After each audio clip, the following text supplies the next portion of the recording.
Bible is full of stories that we all know and love. But how well do we know them? The answer might surprise you. The Bible you thought you knew is going to dive deep into the exquisite details of the biblical stories that make them fascinating and transforming. In last week's podcast, I introduced Jeremiah's famous temple sermon, which is found in chapter 7 of the book of Jeremiah. After he intoned those memorable words, "Do not trust in these deceptive words, the temple of the Lord, the temple of the Lord, the temple of the Lord," he went on to denounce Judah for covenant violations. But the prophet was just warming up to even more strenuous denunciations.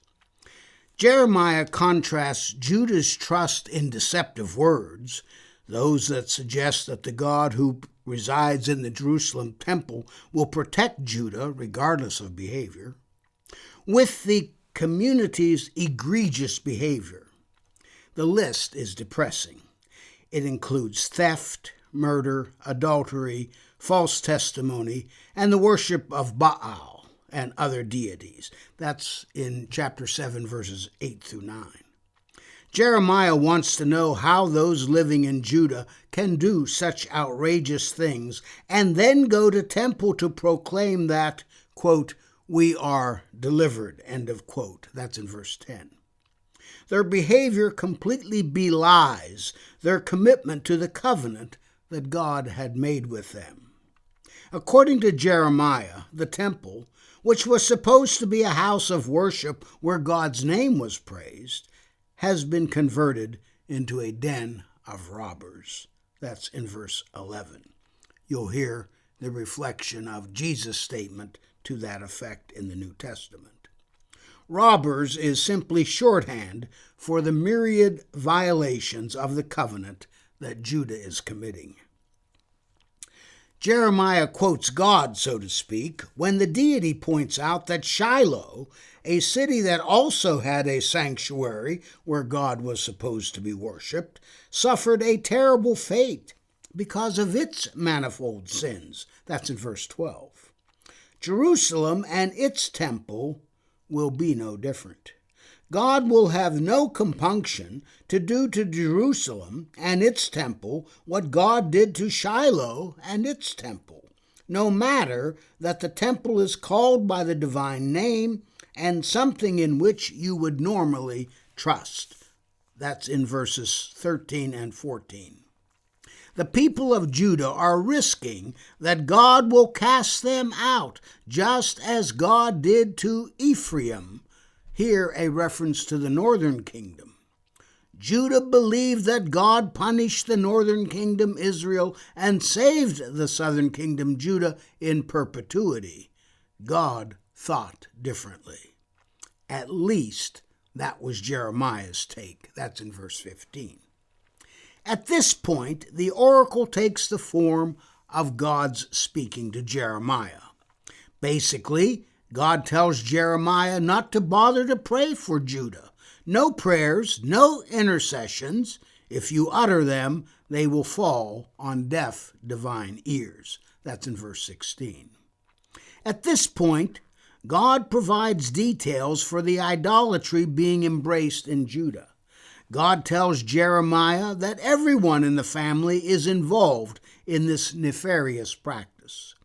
Children gather wood, fathers make a fire, and the women of the house knead dough to make cakes that they then offer to the Queen of Heaven, a goddess. That's in verse 18. Drink offerings are poured out to other gods. An exasperated deity blames the Judeans of being completely morally confused. That's in verse 19. Given Judah's idolatrous behavior, divine judgment is pending.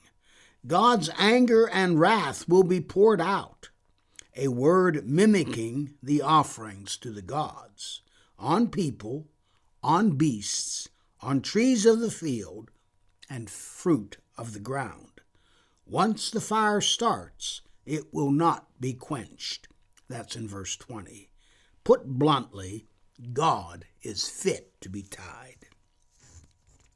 Then the deity lambastes Judah's whole sacrificial system, suggesting that during the Exodus, the deity did not command the Israelites to offer up any sacrifices at all.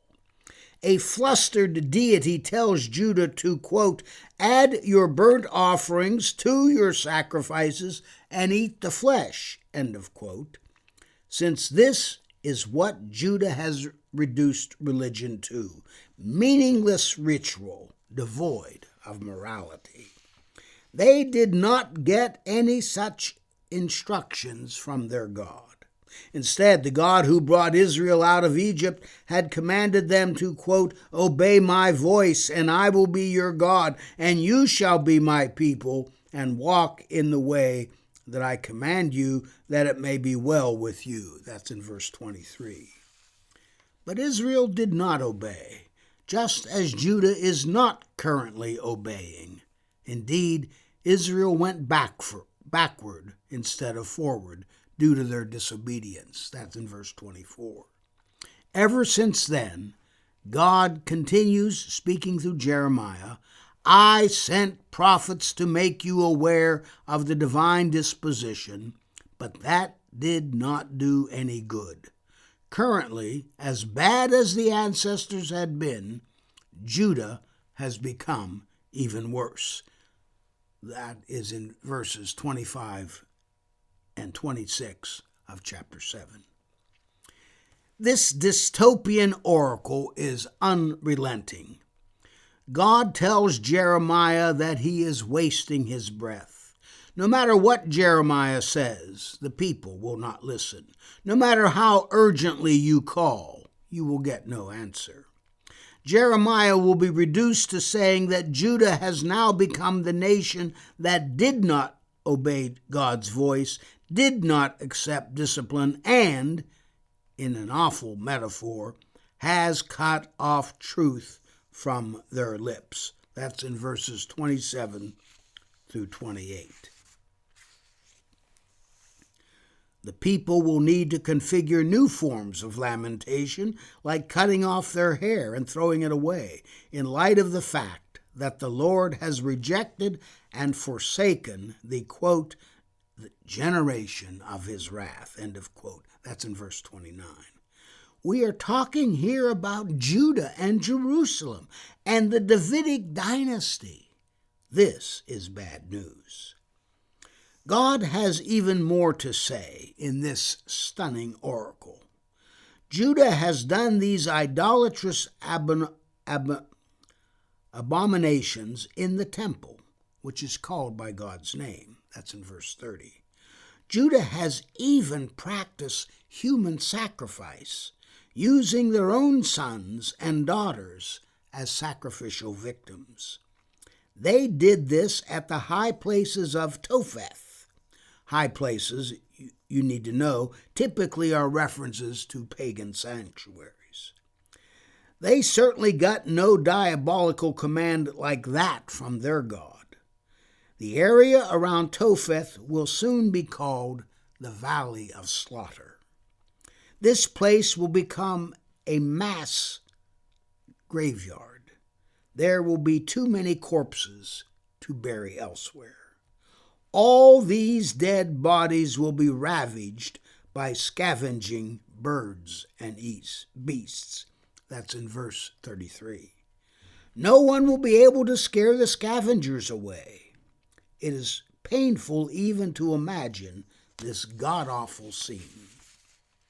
Soon, the cities of Judah and the streets of Jerusalem will experience nothing joyful. There will be no delightful sounds. No one will be happy. Weddings will not take place. Wonderful Jerusalem, wonderful Judah, has become a waste. That's in verse 34. Of course, in historical terms, Jeremiah was in the minority of prophets who were willing to paint a picture this dark. For every prophet like Jeremiah, there were scads of prophets who preached messages of hope trust and reliance on their God. From their standpoint, Jeremiah and others of his ilk were treasonous, unfaithful, and disbelieving. These negative prophets did not believe that the God who rescued the ancestors from Egypt could act similarly again. These naysaying prophets did not rely on the covenant that God had made with David and those who would come after him. These despairing prophets did not appreciate the great temple that Solomon, David's son, had built to become the center of worship and symbolic of the presence and power of God. These hopeless prophets thought, the temple of the Lord, the temple of the Lord, the temple of the Lord was an empty slogan. The positive prophets thought otherwise. God would rescue Judah, save Jerusalem and the temple, and see to it that a descendant of David was still on the throne.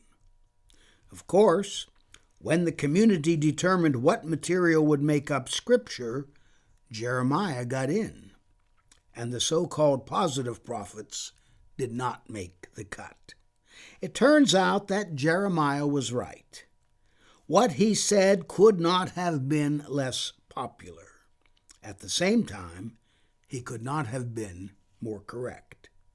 One wonders whether some of the elite who were being forced to march to Babylon on the way to exile remembered Jeremiah's haunting words as they walked by the temple, now in ruins and still smoldering.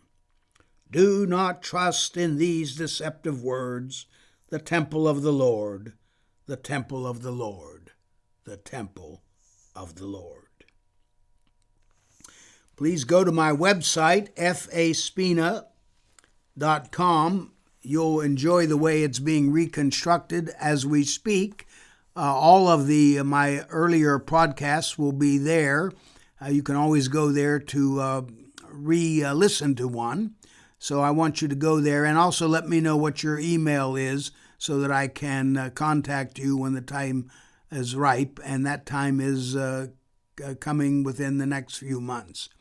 Also, if you have a question that you would like me to answer in a Q&A, email me at fspina106@gmail.com.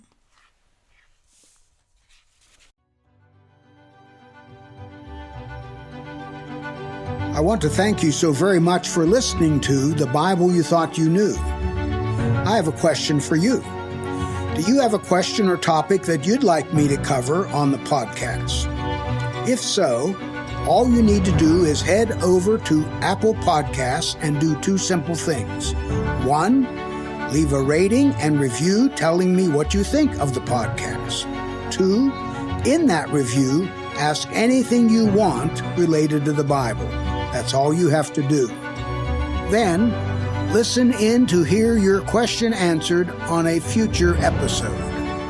Join us next time on The Bible You Thought You Knew when we discuss Jesus' personal Bible.